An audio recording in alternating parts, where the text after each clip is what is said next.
Hello and welcome back to 60 Second Recs. My name is Christina, and today's recommendation, I'm bringing back a format from a few weeks ago. I actually want to tell you about one particular author. That particular author is Emily Henry, an author who is fantastic for that time where you're wanting spring weather, you're wanting summer weather, that sort of in-between, maybe the book that you bring with you on a vacation weekend coming up.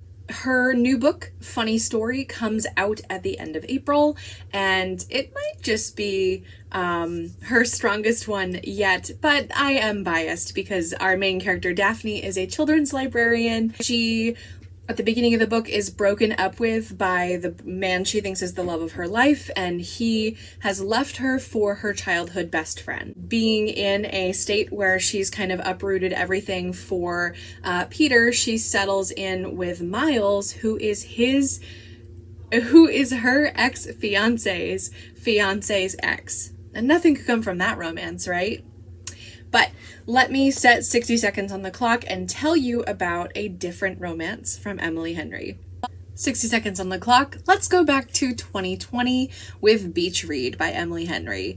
This New York Times bestseller sort of launched Emily Henry's career as a romance writer on the New York Times bestselling list, and is a really great one to start with.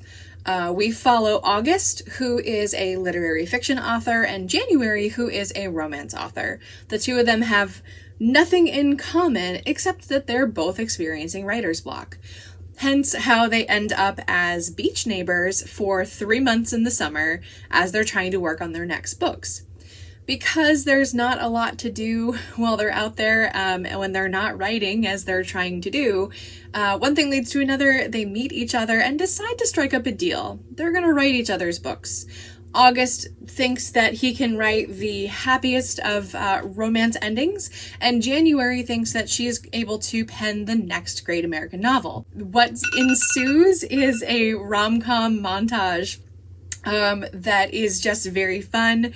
The narration for the audiobook is done by Julia Whalen, who I love that she does all of Emily Henry's books. She really brings this like fun spirit to the romance and brings some of these like sassier characters to life, but it is also great to read as well. And either you want to check Emily Henry out or you don't, I will see you with something entirely